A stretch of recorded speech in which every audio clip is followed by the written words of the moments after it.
For over 3,000 years, one civilization basically wrote the rulebook for the ancient world. We're talking about a land of pharaohs who are seen as living gods, unimaginable golden treasures, and of course, monuments so massive they seem to scrape the sky. This is the epic story of ancient Egypt. Just stop and think about that number for a second. 3,000 years. That's longer than the entire Roman Empire. It's longer than all of modern history, from the fall of Rome to right now, combined. It's a stretch of time that's honestly kind of hard to even wrap your head around. So that's the big mystery, right? What was their secret sauce? What allowed them to endure for so long? And on the other flip side, what could possibly be powerful enough to bring a civilization like that to an end? Well, that's what we're going to dig into. To get those answers, you have to go right back to the very beginning. And for ancient Egypt, the beginning, the middle, and the end of their story is all about one thing: the Nile River. You see, this wasn't just any river. It was like a miracle that happened on schedule, every single year. Its floods would leave behind this layer of rich, black, fertile soil, creating a lush green paradise right in the middle of a massive, unforgiving desert. This predictable gift of life was the foundation for everything.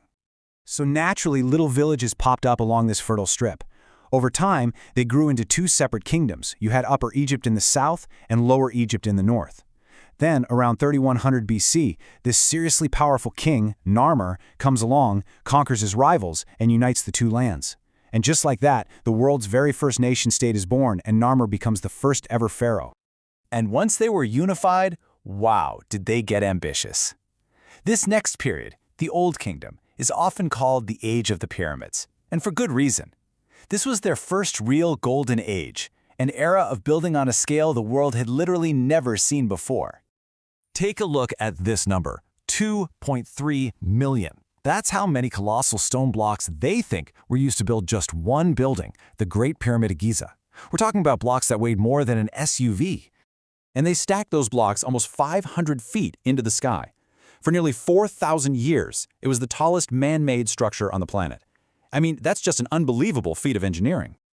And this is the part that really gets me. They did all of this without steel, without cranes, without any power tools. It was a masterpiece of human brainpower, of mathematics, and an absolutely incredible knack for organizing tens of thousands of people toward one single epic goal. But what exactly was that goal? Well, it all boiled down to this one crucial idea: Ma'at. Think of it as the divine balance of the universe. Harmony, justice, order, all rolled into one. The pharaoh wasn't just a king. He was a god on earth, and his number one job was to maintain Ma'at. So building the pyramids wasn't just an ego trip. It was a way to create perfect, eternal order on earth, to reflect the perfect order of the heavens and keep the whole kingdom stable.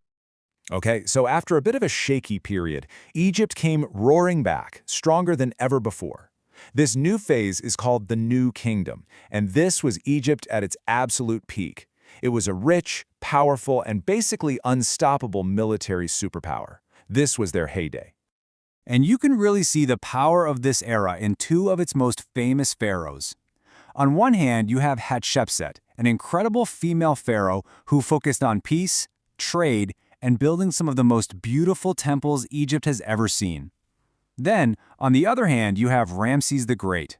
He was the ultimate warrior king, fighting epic battles and building gigantic statues of himself everywhere to show off Egypt's muscle.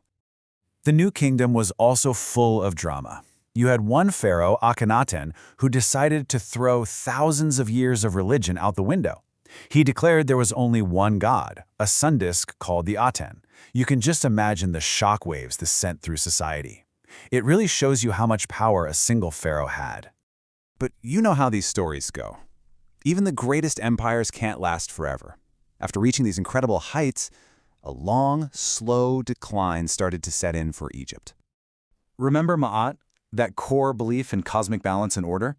Well, for the Egyptians living through these later years, it must have felt like the universe itself was starting to crack. The stable, predictable world they knew was beginning to fall apart at the seams. And the collapse wasn't just one single event. It was like a domino effect. First, the problem started at home. Priests and nobles got too powerful and started challenging the pharaohs, which led to civil wars. All that fighting made Egypt weak, and a weak, rich kingdom is a very tempting target. so you get wave after wave of invaders. And then, the new kid on the block, Rome, starts getting powerful and looking hungrily at Egypt's grain and gold. It all set the stage for one final dramatic showdown. And at the center of that showdown was the last independent pharaoh of Egypt, Cleopatra. She was an absolutely brilliant political player who tried to save her kingdom by making alliances with Rome's most powerful men, like Julius Caesar and Mark Antony. This quote really says it all about her defiance against a hopeless situation. But in the end, even her brilliance wasn't enough. After she and Mark Antony were defeated, Cleopatra chose to take her own life rather than be captured and paraded through the streets of Rome. And in 30 BC, it was official. The land of the pharaohs became just another province of the Roman Empire. Over 3,000 years of dynastic rule was over. But here's the thing. The end of Egypt's independence wasn't really the end of its story. Its spirit, its ideas, its incredible innovations. They were going to live on forever. So what did they leave us? I mean, the architecture and math are pretty obvious when you look at a pyramid. But they also gave us advanced medical knowledge, the 365-day calendar, which we basically still use, and these deep ideas about religion, kingship, and the afterlife that would shape countless cultures to come. So, in a way, the pharaohs actually got what they always wanted: immortality. The civilization may be gone, but its legacy is so deeply woven into our own story that it's impossible to ignore. It continues to fascinate and inspire us to this day. And that leaves us with one last pretty big question to think about. After 3,000 years, Egypt left behind wonders that we can still see and touch. It kind of makes you wonder, doesn't it? What will our civilization leave for the world to find thousands of years from now?